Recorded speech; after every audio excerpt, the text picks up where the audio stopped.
My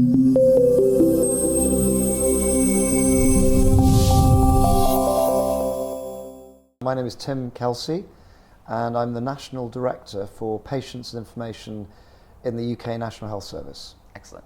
And before we get into your session, can you just tell me what, as you're obviously a very busy guy, what compelled you to come all the way overseas here to accept the invitation for the GovLab Summit?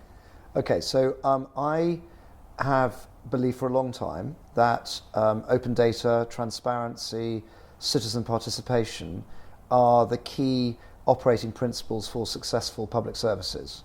And 9 months ago, I was appointed to a role in the health service in England, which is all about unleashing the power of people, patients, the professional doctor, nurse, and the citizen at large with data and information, with technology. It's about designing new ways in which we can give people more control over their health and their well-being and so on. And what I was really interested to come to GovLab for, and I've known Beth for quite a while in previous roles I've had with the British government, was to, in a way, come together with this fantastic group of people to discuss some of the real challenges that we've got in unleashing the real potential of data and of technology to just make a really big difference to the way that patient outcomes, patients' experience improves in the health service.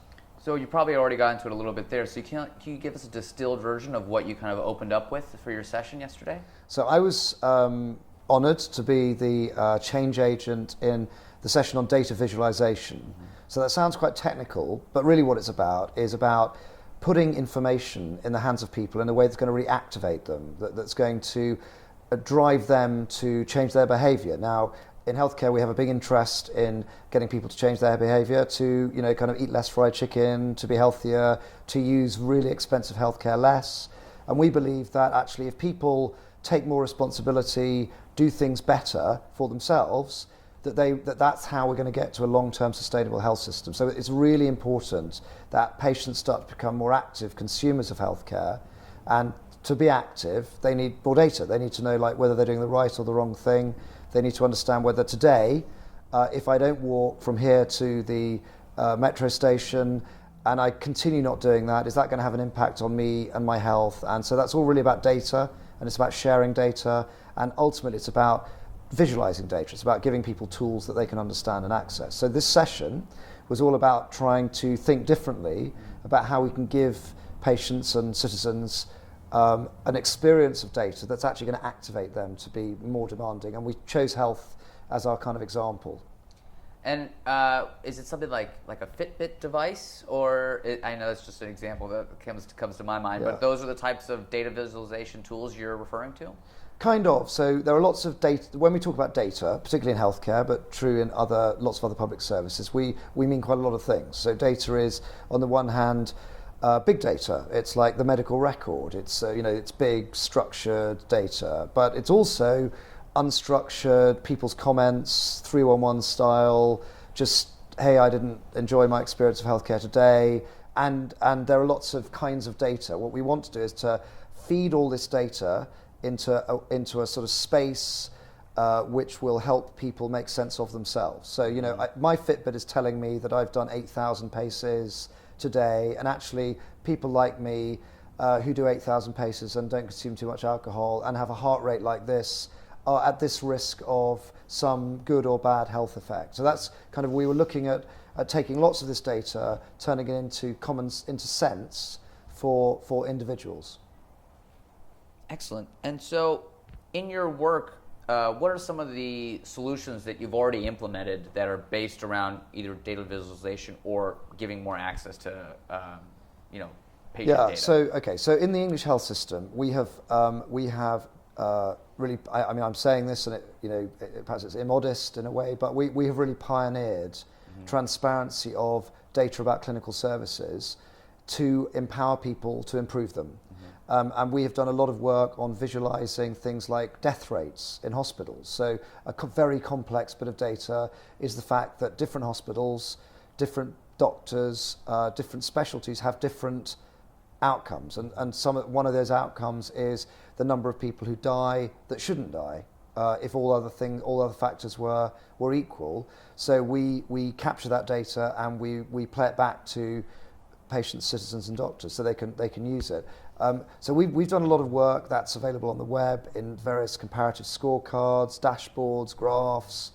But what I learned about yesterday was we could think a lot more laterally about how we do that. We should be using much more visual tools. Some people like graphs, other people don't. We have to be more alert to the very varied kind of way in which people interact with data, and that was the big learning for me from the session yesterday. So I'd love to know, what are the big challenges that you're facing with your healthcare system, and how those challenges relate to our healthcare system, which has plenty of problems, right? So last night at the dinner, I was one of the panel talking about exactly that, and I was with a guy who is well known in the US, David Goldhill, who is pretty right wing about what he thinks should happen in healthcare. We obviously take a view that says that every citizen has the right to free healthcare. That's how it works in England. That is not, of course, how it works in the US. Here you have an insured system, and quite a large number of people that are not covered at all. So it's kind of a very different approach to managing health services, but there are some really common factors, like we are both finding the financial stress of running healthcare unsustainable. So we both have a very urgent need to explore new ways of delivering healthcare so that it's affordable in the future, regardless of the kind of funding model you have.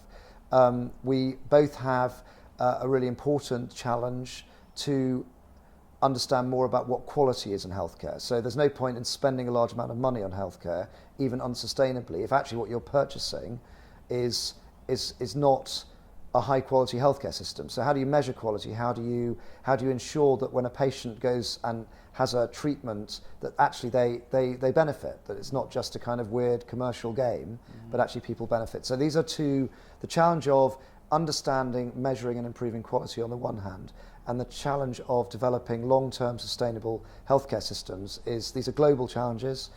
These are global challenges because they are driven by a global financial crisis, but also, more importantly, by a demographic which is of more longer-lived people who will be more demanding of health services right across the piece. And so we collectively need internationally to start developing some new approaches.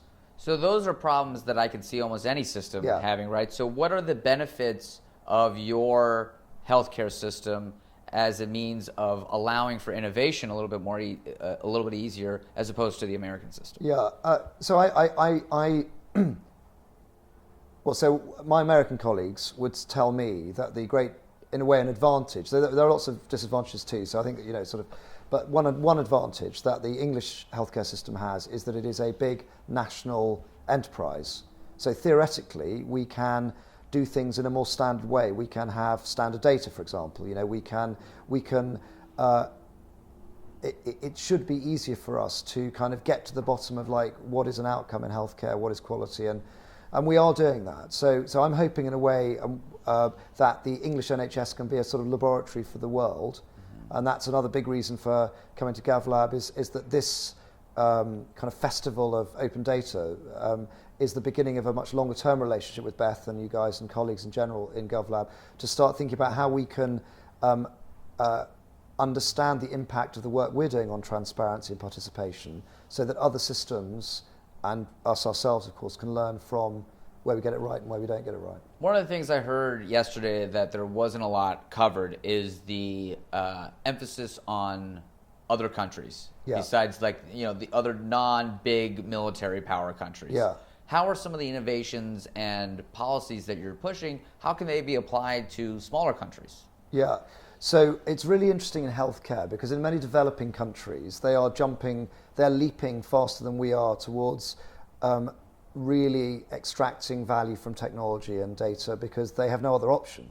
They have in a way the great advantage of having no historic bureaucracy, no historic legacy that kind of gets in the way of a modern 21st century customer-centered healthcare system. Of course, their big disadvantage in many cases is that they have a very poor population, they can't afford the service, but there are lots and lots of things we can learn and are learning from the very innovative approach that's been taken in countries right across the piece, India, Mexico, I could name, I mean, almost everywhere really.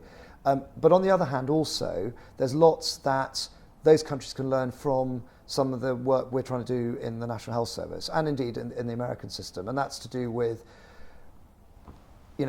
extracting full benefit from integrated care. There are lots of, from understanding more about quality, some of the things I mentioned. There's a kind of two-way conversation, which is the conversation we want to start having.